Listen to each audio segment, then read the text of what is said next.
형제와 여러분 안녕하세요. 오늘은 9월 23일 금요일 부활의 증인들이라는 제목으로 마태복음 28장 1절부터 10절까지를 묵상하겠습니다. 1절 안식일이 다 지나고 안식 후 첫날이 되려는 새벽에 막달라 마리아와 다른 마리아가 무덤을 보려고 갔더니 안식일이 지나고 안식 후 첫날 안식일이 토요일이니까요. 주일 아침 새벽에 막달라 마리아와 다른 마리아가 무덤을 보려고 무덤으로 달려왔습니다. 이 두 여인들 십자가를 지신 예수님의 그 모습을 끝까지 지켜봤고요. 그리고 아리마다 요셉이 예수님의 시체를 가지고 장사하고 자기의 돌 무덤에 굴로 된 그 무덤에 장사하고 이렇게 장례를 하면서 돌로 그 문을 막는 그 모든 것도 어제 말씀 보니까 그들이 지켜보고 있었습니다. 무덤을 확인했어요. 그리고 안식 후 첫날 그들이 갈 수 있는 그 시간에 예수님 옆에 나온 것입니다. 여러분, 이 여인들은요 끝까지 예수님을 따라가고 동행하는 사람들입니다. 여러분, 의리 있는 여인들이에요. 여자지만 의리 있습니다.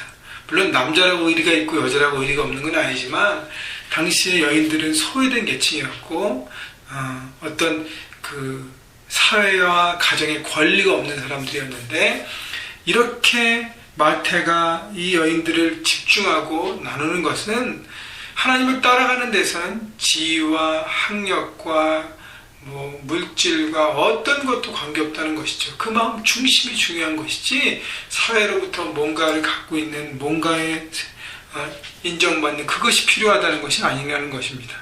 이 여인들 예수님께서 십자가를 지기 전이나 십자가를 지실 때나 십자가를 지시고 죽으실 때나 변함없이 이 여인들은 예수님을 따라갔습니다. 여러분, 이 여인들을 보면서 과연 나는 예수님을 어떻게 따라가고 있는가 생각해 봤으면 좋겠어요. 나는 내가 좋을 때만 예수님을 믿고 의지하고 헌신하지 않는가? 내가 어렵고 절망 가운데 있을 때 그때도 예수님을 끝까지 바라보고 따라가는가? 여러분, 내 기준에 따라서가 아니라 하나님의 기준으로 내가 섬기고 주를 따르고 있는지를 봐야 하는 것입니다. 2절 큰 지진이 나며 주의 천사가 하늘로부터 내려와 돌을 굴려내고 그 위에 앉았는데 안식 후 첫날 새벽에 큰 지진이 났다 그랬습니다. 그리고 천사가 하늘로부터 내려왔고요. 그 무덤을 막고 있는 돌을 굴려내고 그 위에 앉았다 그랬습니다. 여러분, 그 돌은 그냥 보통 돌이 아니잖아요. 대제사장과 바리새인들이, 장로들이 빌라도에게 요청을 해서 예수가 3일 만에 부활한다 그랬으니까 그것을 그게 도저히 될 수 없는 일인데 그렇게 해놓고 제자들이 그의 제자들이 와서 시체를 도둑질하고 하고 부활했다고 할지 모르니까 돌문을 막고 임봉을 하고 경비를 더 증가해서 그 모든 것들을 지켜야 합니다. 그래서 그렇게 했어요. 그런데 그렇게 사람이 혼자서는 정말 할 수 없는 그 천사가 와서 그냥 돌을 굴려냈습니다. 지진과 함께. 그리고 3절 그 형상이 번개같고 그 옷은 눈같이 희건해요. 인간적으로 할 수 있는 최선을 다해서 돌을 막아내는데 하나님의 천사는 그 돌을 쉽게 옮겼습니다. 여러분, 이게 육의 차원의 일과 영의 차원의 일의 그 수준이 다른 것입니다. 하나님 앞에 우리가 살아가는 삶은 영으로 살아가는 삶이고 영의 눈을 보고 이 모든 것들을 바라봐야지, 육의 눈으로 보면 우리 똑같이 종교 지도자들처럼 그렇게 인간적으로 할 수 있는 그것만 묶여서 하게 되는 것이죠. 4절 보세요. 지키던 병사들이 그를 무서워하여 떨며 죽은 사람같이 되었더라. 여러분, 병사들은 뭐가 있습니까? 손에 무기가 있고요. 누구든지 그게 올 수 있기 때문에 대비하고 무기를 준비하고 지키는 가야였습니다. 경비병이었어요. 근데요, 어떻게 해요? 천사를 보고 그 모든 환경을 보고 무서워하여 떨며 죽은 사람같이 아무 대응도 못했어요. 이것이 바로 하나님 나라의 차원과 인간 나라의 차원의 다른 점인 것입니다. 영과 육이 다른 것이에요. 여러분, 그래서 무기로 세상의 힘으로 대항할 수 없는 하나님의 능력, 하나님의 임재, 하나님의 천사의 어떤 그 권위, 그 모든 것들이 바로 여기서 보여지는 것입니다. 여러분, 이 세상을 살아가는 것이 끝이라고 하면 우리는 소망이 없는 것이지만 이 세상이 아니라 영원한 나라, 하나님의 나라 그리고 부활을 바라보면서 나가는 것이 바로 우리에게 소망이 되는 것이죠. 그래서 이 세상에 누리고 하는 것에 너무 묶이지 말라는 것입니다. 중요한 것은요, 하나님의 나라가 우리 안에 있고 시작됐고 그것을 바라보고 우리는 영원한 삶을 추구하는 것입니다. 바로 천사의 모습을 통해서 우리는 그것을 바라보게 되는 것입니다. 5절, 천사가 여자들에게 말하여 이르되 너희는 무서워하지 말라. 십자가 못 박히신 예수를 너희가 찾는 줄을 내가 아노라. 그가 여기 계시지 않고 그가 말씀하신 대로 살아나셨느니라. 와서 그가 누우셨던 것을 보라. 자, 여자들도 이 모든 상황이 무서워했습니다. 왜냐하면 번개가 치고 지진이라고 그런 모습처럼 천재지변이 나면 사람이 어찌할 수밖에 없잖아요. 아무리 IT 사람이 뛰어나고 과학이 발달해도요, 천재지변이 나면 쓰나미가 오면 아무 대책이 없듯이 아마 그런 모습일 거예요. 그런데 그 천사가 여인들에게 얘기합니다. 너희가 찾는 예수님이 말씀하신 대로 부활하셨다. 여기 계시지 않다. 그가 누워졌던 그 무덤의 자리를 봐라 라고 말씀하십니다. 여인들이 무서웠는데 무서운 그 마음에 천사들은 부활의 소식으로 여인들에게 기쁨을 주는 것입니다. 여러분, 말씀하신 대로 살아나신 것이에요.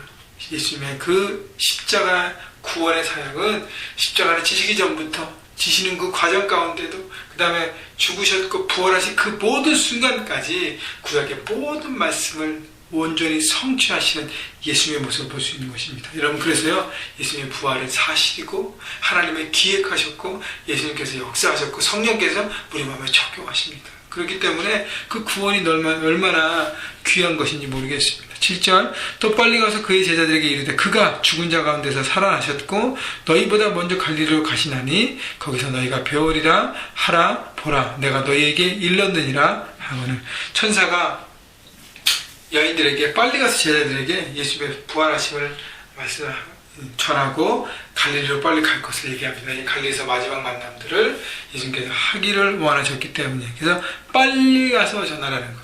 여러분, 우리가 복음을 듣고 부활의 주님을 만나고 생명의 복음을 들었다면 어떻게 해요? 빨리 가서 내 삶의 현장에서 만나는 모든 사람들에게 나누라고 얘기하는 것입니다. 우리는 이 부분을 잘 안 하고 잘 순종하지 못하는 부분을 많이 봅니다. 여러분, 한 번 했다고 해서 안 돼서 포기하는 사람들도 많고요. 여러분, 빨리 가서 하는 것은 우리의 사명인 것입니다. 정말로 부활의 주님을 만났다면, 생명의 주님을 만났다면 전하는 것이 바로 우리가 해야 할 일인 것입니다. 8절, 그 여자들이 무서움과 큰 기쁨으로 빨리 무덤을 떠나 제자들에게 알리려고 다름질했어요. 그럼 이 여인들이 참 너무 멋진 것 같아요. 그 말씀을 듣자마자 어떻게 해요?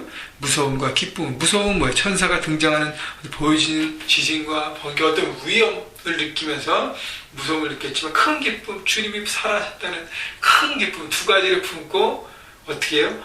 빨리 무덤을 떠나. 여러분, 이 여인들은 순종할 때도요, 즉각 순종한 것입니다. 빨리. 그리고 제자들에게 알려고 어떻게 해요? 다름질했어요. 달려갔다는 거예요. 여러분, 남자들이 잘 달립니까? 여자들이 잘 달립니까? 여자들은 잘 달리는 걸 별로 안 좋아하잖아요. 그죠? 그러나 어떻게 해요? 이 복된 소식을 빨리 전하기 위해서, 순종하기 위해서 이들은 본인들이 하기 어렵지만 선택했습니다. 돌무덤이 있던 그 예수님의 무덤이 있던 그 장소가 여러분 시티가 아니잖아요. 외곽 지역에 이렇게 떨어진 곳, 거기가 얼마나 언덕길이고 산길이고 이렇게 가는 길이 험난했겠습니까? 여러분, 그 모든 것도 다 극복하고 열심히 순종하는 마음으로 달려왔다는 것입니다. 여러분, 주님을 정말 만났고 생명의 복음을 우리가 들었을 때 이 복음을 나누라고 하신 주님의 명령이 우리 안에 있잖아요. 그때 우리는 빨리 삶의 현장으로 달려가야 하는 것입니다. 그때 장애물들이 있어요. 그 장애물들을 극복하고 열심히 달려가는 것이죠. 여러분, 그래서 최선을 다하는 모습, 때로는 우리를 통해서 한 사람도 못 올 수도 있지만 그러나 계속적으로 나눌 때 하나님께서 언젠가 그 열매를 맺게 하여 주신다는 것입니다. 여러분, 그래서 빨리 알리고 떠나고 달려가는 그 순종의 자세를 여러분 생각해 보시고, 9절, 예수께서 그들을 만나 이르시되 평안하냐 하시거늘 여자들이 나아가 그 발을 붙잡고 경배하니. 예수께서 그들을 만나, 예수님께서 달려가는 그 여인들의 그 중심을 아시고 만나 주십니다. 그리고 첫 번째 뭐라고 그래요? 평안하냐. 왜 평안하냐고 물었을까요? 물론 이 유대인의 인사에 peace, shalom 이라는 단어가 있으니까 그런 인사를 한다고 생각하는데, 또 하나의 의미는 그런 것 같아요. 그들의 마음 가운데 사모했던, 의지했던, 주인으로 모셨던 예수님이 죽으셨기 때문에 그 마음 가운데 뭐예요? 평안이 없는 것이죠. 소망이 없는 것이죠. 그래서 그것을 한번 물어보시는 것입니다. 그리고 그때 여자들이 어떻게 나가 그 발을 붙잡고 경배하니. 예수님은 경배, 예배의 대상이에요.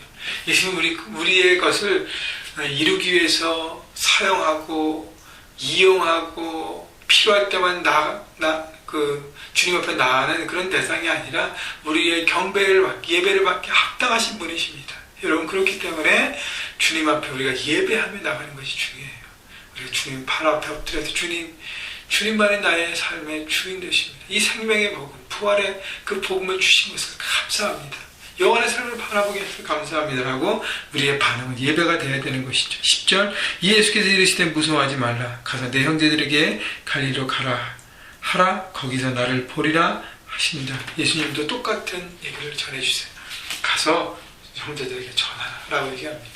여러분, 우리는 복음을 받고 반복되지만 생명의 그 말씀을 받고 영원한 나라를 바라보고 그 복된 소식을 들은 다음에 혼자만 갖고 머무는 것이 아니라는 것이죠. 그런 직무유기라고 그랬습니다. 우리는 전해야 하는 것입니다. 전할 때 여러분, 우리가 씨앗을 뿌리는 것이고요, 거두신 거는 하나님이세요.